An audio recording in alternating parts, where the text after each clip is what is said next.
Alif Lam Mim ini gunanya adalah memperlihatkan keindahan dari tutur bahasa Al-Quran. Karena Alif Lam Mim sendiri tidak tahu artinya apa ini. Alif Lam Mim tidak pernah saya dengar. Ada hikmahnya yang terkandung di dalam itu. Dengan ini, dengan metode Al-Quran yang menyebutkan huruf-huruf ini yang tidak dikenal oleh orang Arab, namun memiliki satu seni yang tinggi. Dengan cara ini maka orang-orang Arab merasa ada tantangan dan juga decak kagum. Dan juga dari Alif Lam Mim ini ada keindahan dari pendengaran orang-orang Arab. Sehingga orang-orang Arab itu tidak lepas perhatiannya terhadap Al-Quran. Ketika mereka mendengarkan Al-Quran, maka dengan keindahan Al-Quran mereka itu seakan-akan selalu penasaran apa yang akan dikatakan oleh Al-Quran. Dan supaya Alif Lam Mim ini menurut para ulama memberitahu kepada orang-orang Arab bahwa ini adalah satu kalimat yang memang tercipta dari kata-kata atau budaya mereka. Jadi sama, yang mengedepankan keindahan bahasa. Akan tetapi orang-orang Arab itu justru tidak mampu untuk mendatangkan seni bacaan yang serupa dengan Al-Quran. Jadi termasuk salah satu mukjizat Al-Quran, Alif Lam Mim. Banyak Alif Lam Mim, Alif Lam Ra, Alif Lam Mim Shad, Mim dan yang lain sebagainya yang diistilahkan oleh para ulama ahruf al-muqatta'ah, huruf-huruf yang terputus yang berada di awal surah. Dan orang-orang musyrikun ketika mendengarkan Al-Quran ini merasa harusnya mereka lari. Jadi ada perasaan takut. Kok orang-orang musyrik ini kalau dengar Al-Quran malah takut? Kenapa mereka takut? Karena apabila mereka mendengarkan Al-Quran, baik hanya mendengarkan Alif Lam Mimnya saja, maka mereka akan terdiam, penasaran untuk mendengarkan dan menunggu apa kata-kata selanjutnya yang dikeluarkan oleh Al-Quran. Karena Al-Quran ini juga memiliki bahasa-bahasa yang indah sehingga mereka itu terpesona, seperti menyihir. Satu sisi mereka juga bukan orang awam yang tidak tahu agama, tidak tahu bahasa Arab. Di satu sisi juga mereka menilai bahasa Al-Quran ini bukan bahasa orang biasa. Imam Razi berkata, huruf-huruf Alif Lam Mim ini merupakan satu bentuk kata peringatan. Jadi para ulama sendiri banyak yang bahasanya itu tidak ingin mengartikan karena tidak tahu. Ini termasuk dalam ayat mutasyabihat, ayat yang tidak bisa kita artikan secara gamblang, harus ada dalilnya. Huruf-huruf muqatta'ah tadi disediakan oleh Al-Quran supaya pendengarnya itu bisa selalu ingin mendengarnya. Dan ketika orang ini merasa penasaran dengan Al-Quran, maka sudah pasti akibatnya, dampaknya adalah dia selalu ingin terus mendengarkan Al-Quran. Fala yaqutu syai'un min kalami ra'iqi wal ma'na al-bayan. Dan mungkin orang kalau sudah mendengar sesuatu yang menarik, itu pasti perhatiannya, fokusnya akan tertuju kepada apa yang disampaikan. Apalagi menjelaskan tentang hidup, menjelaskan tentang hukum.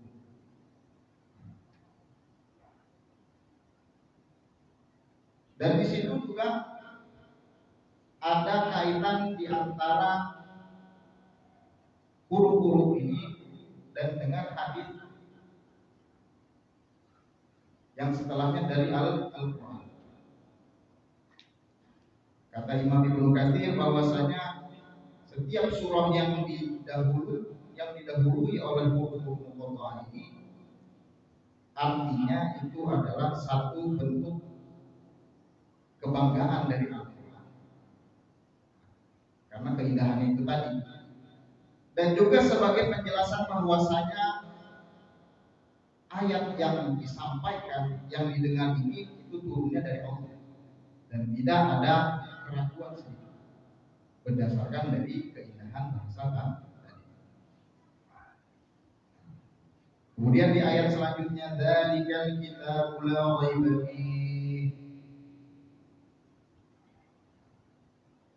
Artinya kitab yang sempurna ini yang memang berhak dinamakan Alkitab, dan tidak ada yang cocok untuk penamaan Alkitab ini secara hakikatnya kecuali Al-Quran, karena Al-Quran ini adalah kumpulan-kumpulan dari hikmah, dari hukum dan yang lain sebagainya. Intinya lengkap. Semua pesan hidup, pesan kehidupan itu semua ada dalam Al-Quran, makanya dinamakan Alkitab. La raiba fihi hudan lil muttaqin. Artinya tidak ada keraguan. Raib di sini artinya satu keraguan, namun lebih didominasi oleh prasangka buruk. Ini kita beneran apa bukan? Ini kita beneran dari Tuhan apa bukan? Al-Quran menjawab la raiba fihi, tidak ada keraguan di dalam Al-Quran.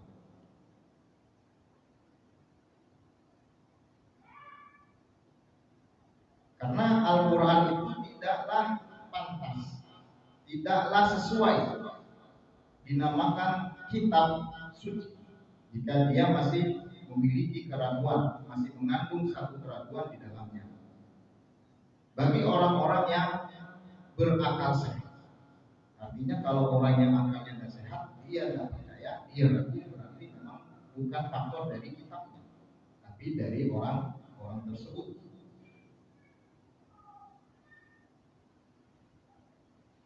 Nah, apabila sudah diakui bahwasanya Al-Quran itu tidak ada keraguan, maka Al-Quran yang suci, yang sempurna ini tentu akan bermanfaat kepada orang-orang yang bertakwa hatinya dan ingin selalu mendengarkan pesan-pesannya dan juga menjauhi diri dari azab-azab Allah yang semua sudah disampaikan oleh Al-Quran.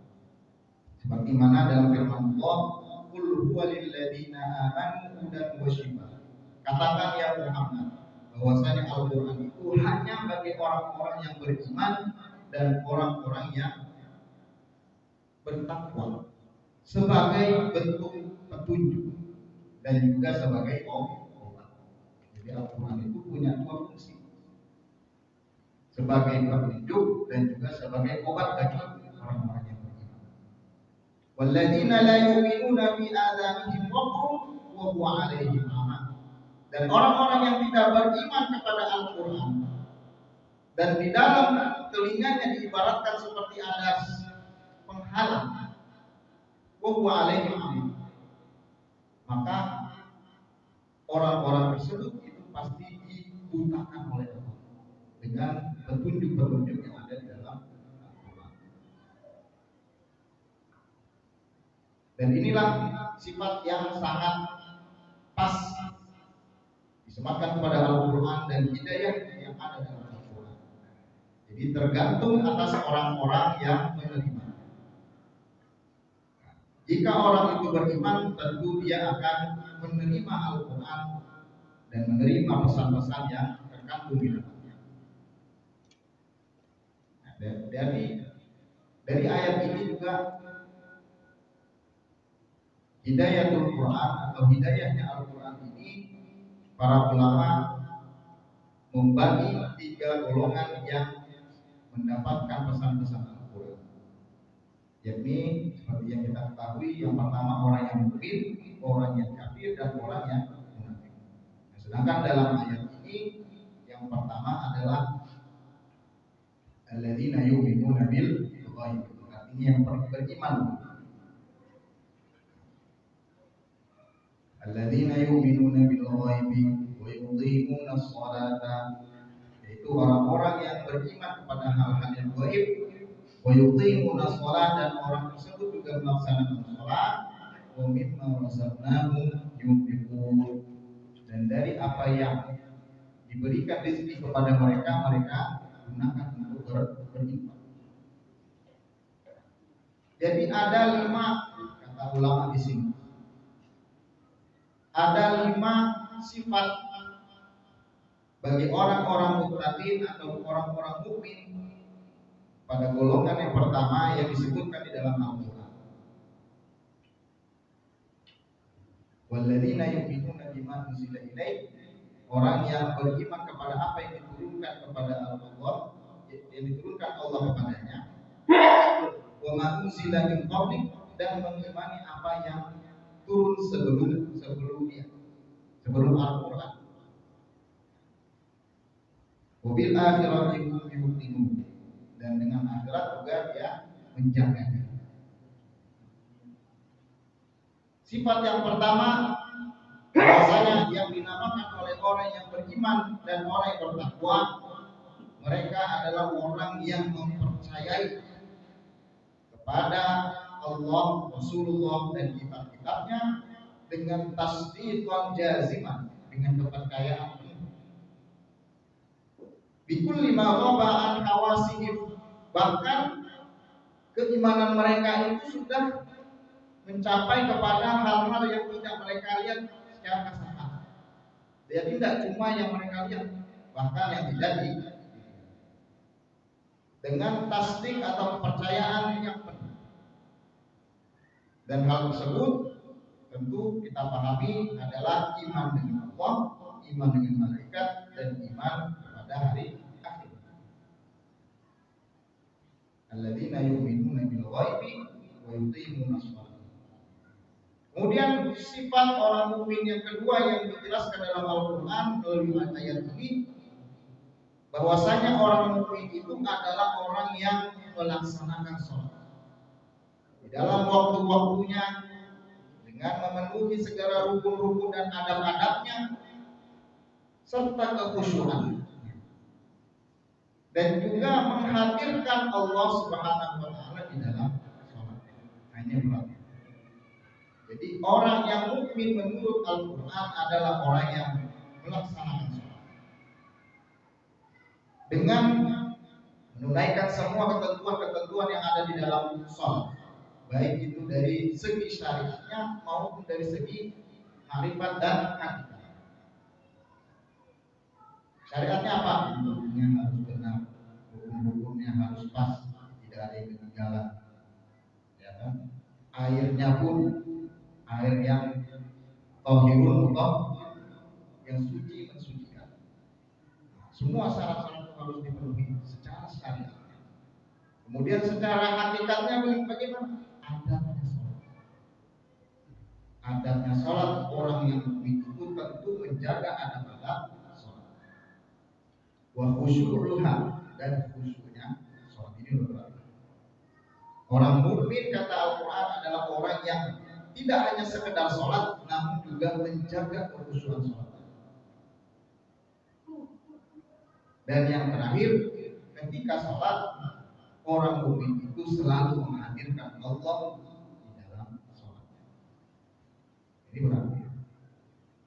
Kemudian sifat orang mukmin yang ketiga dalam Al-Quran adalah orang-orang yang selalu memanfaatkan dari rezeki yang mereka dapatkan.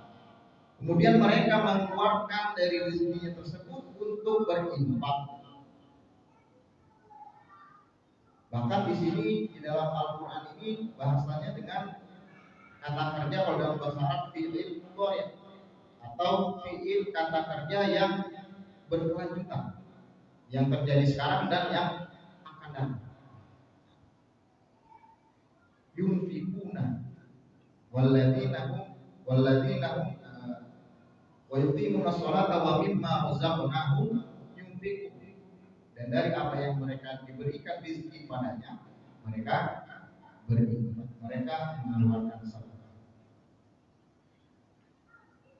Dan bahwasanya yang namanya infak itu adalah tanda terkuat, bukti terkuat kalau kita memiliki iman. Kenapa?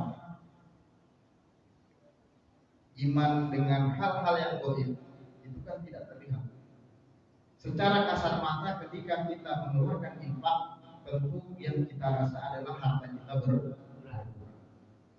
Apa yang kita imani ketika kita mengeluarkan sedekah? Pahala dari Allah Subhanahu wa Ta'ala. Sedangkan pahala itu tidak terlihat. Tidak tahu kita berbuat pahala itu seperti apa. Dari itu infak adalah bukti keimanan seseorang yang mukmin. Kalau dia tidak beriman, tentu dia berat untuk berinfak karena ganjarannya tidak terlihat. Iya, tidak terlihat. Sebagaimana sabda Nabi Shallallahu Alaihi Wasallam, "Wassadaqatu burhan." Yang namanya sedekah itu adalah bukti paling nyata keimanan seseorang. Artinya bukti nyata atas kepercayaan imannya. Dia percaya akan imannya, percaya akan semua yang akan Allah berikan kepada dia. Walaupun secara kasat mata dia berinfak, bersedekah, hartanya berkurang. Itu berat, ya kan? Dan dia juga percaya dengan apa yang dijanjikan oleh Allah Subhanahu wa Ta'ala. Sedangkan kita tidak tahu bentuknya seperti apa. Ya kan? Matalul ladzina yunfiquna amwalahum, perumpamaan orang-orang yang berinfak di jalan Allah, kamatsali habbatin, seperti satu biji ambatat sab'a sanabil, yang dari satu biji itu tumbuh 7 tahun. Fi kulli sumbulatin mi'atu habba, dari satu angka itu akan tumbuh 100 biji. Artinya ada 700, bermula dari satu biji. Tapi kita nggak lihat. Itu masalahnya. Nah, kalau kita lihat, ya kan? Kemudian Al-Quran di sini juga membahas tentang sifat keempat dari orang yang bertakwa atau orang yang beriman. Bahwasanya orang yang beriman dengan Al-Quran, bahwasanya orang yang beriman atau bertakwa itu adalah orang yang beriman dengan Al-Quran yang diturunkan oleh Nabi Muhammad SAW, yang diturunkan kepada Nabi oleh Allah Subhanahu. Apa yang ada dalam Al-Quran percaya, dia imani. Dan begitu juga orang beriman itu sifatnya juga mengimani, meyakini kitab-kitab yang turun sebelum Al-Quran. Walladzina yu'minuna bima unzila ilaika. Orang beriman itu adalah orang yang beriman terhadap apa yang diturunkan kepada Nabi Muhammad, artinya Al-Quran, ya kan? Wa ma unzila min qablik, dan apa atau apapun kitab yang diturunkan sebelum engkau yang Muhammad. Artinya kitab-kitab yang 3 selain Al-Quran. Kitab Taurat yang diturunkan kepada Nabi Musa, kitab Zabur yang diturunkan oleh Nabi Daud, kemudian kitab Injil yang diturunkan oleh Nabi Isa alaihi wassalam. Kalau kita misalkan hanya mengimani Al-Quran namun tidak mengimani kitab-kitab yang lain, maka tidak dianggap orang yang mukmin, orang mukmin. Mukmin kan syaratnya dua-duanya itu harus iman semua. Walaupun memang dalam perjalanannya kitab-kitab yang 3 itu sudah banyak didistorsi atau diubah-ubah. intinya turun bahwasanya Taurat itu dari Allah, Zabur itu dari Allah, Injil juga dari Allah. Kalau pesan-pesannya percaya imani yang dulu ketika masih asli. Kalau sekarang sudah banyak pemalsuannya, ya kan?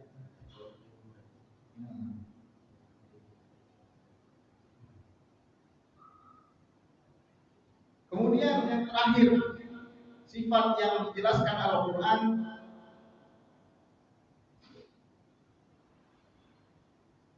wabil akhirati hum yuqinun.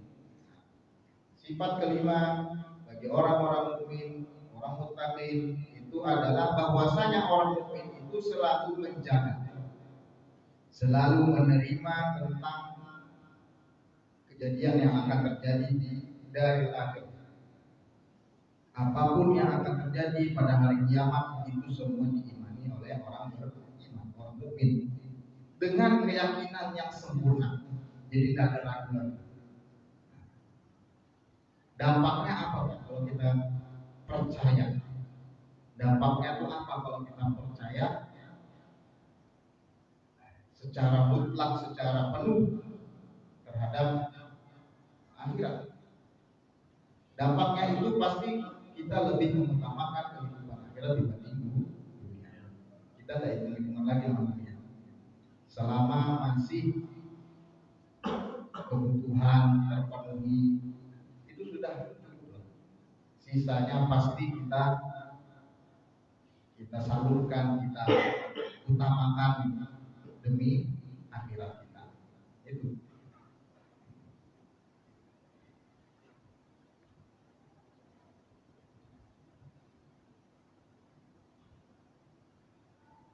Dan dari ayat-ayat ini Al-Quran telah menggambarkan bahwasanya Al-Quran itu adalah sebagai petunjuk bagi orang-orang yang muttaqin tadi.